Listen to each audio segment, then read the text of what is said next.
What's up, everybody? It's Finn Hayde here with One and Done Sports. As always, got my guest, Rahul Law. We're going to talk about more NBA draft today.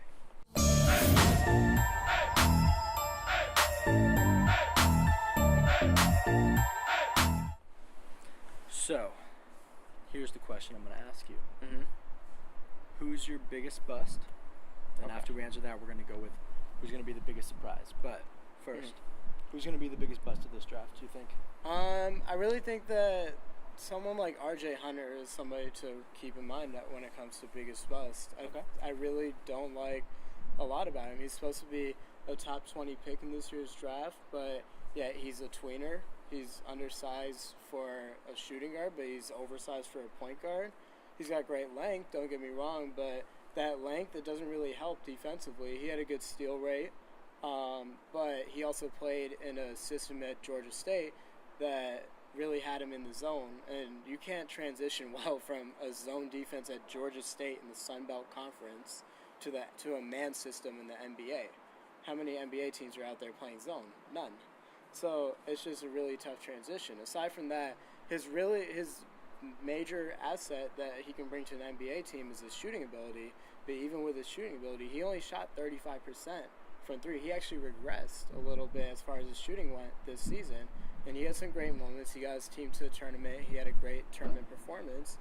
But I just think that there's so much work to be done there. He can't create offense. Like he's not someone who's really great at creating and starting up an offense. And that's what you have to do in the NBA, regardless of if you're a one or a two. You know, if you're gonna be a combo guard, if you're gonna be holding the ball, then you have to be able to create. And I just don't see him being able to do that. And he's not great at finishing in the paint either. He only finished at 47% against 6'8" defenders in the Sun Belt Conference. Like, I just think that he's gonna have a lot of trouble when he gets there. Can't argue. Yeah. What do you think? I'm going to have to go with Miles Turner. As a Pacer fan, he's been on the mock drafts going to us a lot, and I've done a lot of research. There are just many things that bother me about his game. Yeah. First of all, the way he runs. Yeah. He does a little pigeon toe. Yeah, definitely. So his knees are in great danger of being injured at some point in his career, so he has to fix that. You never want to get somebody who has to fix the way they run. Yeah. He's slow, right? So his athleticism is lacking. He can move, but he doesn't have great athleticism because he's for a 7-foot guy. His offensive polish is not there. He has a couple of very fundamental post moves, but he doesn't have great footwork. Gonna do a shout out to Shaq there, feet work. but he's mostly a guy who can stretch the floor a little bit, but the guy shot an underwhelming 25% from three. Wow. And he's supposed to stretch the floor, so there are just many things. It's just, he's a project, Yeah. It's a 19-year-old project, and I wouldn't take a risk. Yeah. So that's where I'm at. And then, so let's move from the bust to the surprise. Who do you have as the surprise guy in the first round? I mean, there's no question about it in my mind. Surprise player, Mario Hezonja. Love Mario. I think that he's going to be a star. I think that he's going to be a stud. Right now, for those of you who don't know, Mario is playing the ACB League in Spain, and he plays for Barcelona, actually. And the ACB League, that's the top league in the world aside from the NBA. So guys like the Gasols, guys like Ibaka, Rubio, all those guys are coming from the ACB League. And so,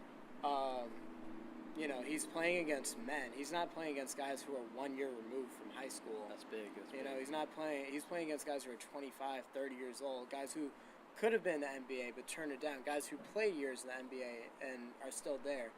Out in Europe, looking at the stats doesn't really give too much of an identifier because they are they play team basketball out there. It's not about who can put up the best stats, who can be the MVP, who can score the most points. They really like to give, 10 minutes to this guy, 10 minutes to that guy, 10 minutes. They like it to be as even as possible. No one averages over 25 minutes. Exactly. And so with Mario, you really have to get into his game tape. And when you get into his game tape, that's when you see he's got elite athletic ability. I'm talking elite. He can jump over anybody in the building. He's a lights out shooter. His range extends to 5, maybe even 10 feet at times behind the 3-point range, and he is a ridiculous defender. He uses that length that he has. He's 6'8", and he's trying to be a 2 guard or a 3 wing, which he matches that. You put him on a 6'5" James Harden. He towers over him. You know what I mean? He's an exciting guy. He's got muscle, and he's really he can do it all. He's only 20. And he's only 20 years old, and then he's right now they have him going somewhere between 5 and 8, 5 and 10. His potential is all the way up there. If he yeah. played in America, if he played college ball in America, he would have been contention for that #1 pick. I agree with everything you just said, but I'm not going to take the same guy just because that wouldn't be fun. So I'm going to do Cameron Payne. Okay. Small school, small guy, right? Supposed to be one of the top point guards in this draft, though, other than Emmanuel Mudiay, D'Angelo Russell. So I have him as my surprise player because not a lot of people know about him. 50% from 2, 37% from 3. Wow. Great pick and roll guy. Pass first point guard who can also score off the bounce, create his own offense, Yeah. Average 2 steals, so he's got the defense. Definitely. And I just think he's going to be a great NBA point guard, have a kind of transition similar to Damian Lillard, but he's more of a pass-first guy instead of a scorer. Is he as athletic as someone like Lillard? He is. He is. He has secret athleticism. You look him up, you see him just taking a lot of layups and stuff, but there's some pictures, some videos of him doing some windmill dunks, so he's got athleticism. He doesn't have the size everyone would like, but I think he's going to be a solid starter in this league. I definitely agree. Yeah, definitely. Averaging 6 assists with 20 points. For a team that he had to do all the offense for anyways, so he didn't have anybody to, take the load off of him. He was facing double teams and triple teams every night. Yeah, great pick and roll player. He's my surprise. So, there you go. RJ Hunter, Miles Turner, busts, Mario Hezinga, Cameron Payne. They're going to surprise some people. All right, from One and Done Sports, Finn Hade, Rahul Lal. Catch you later. Catch you later.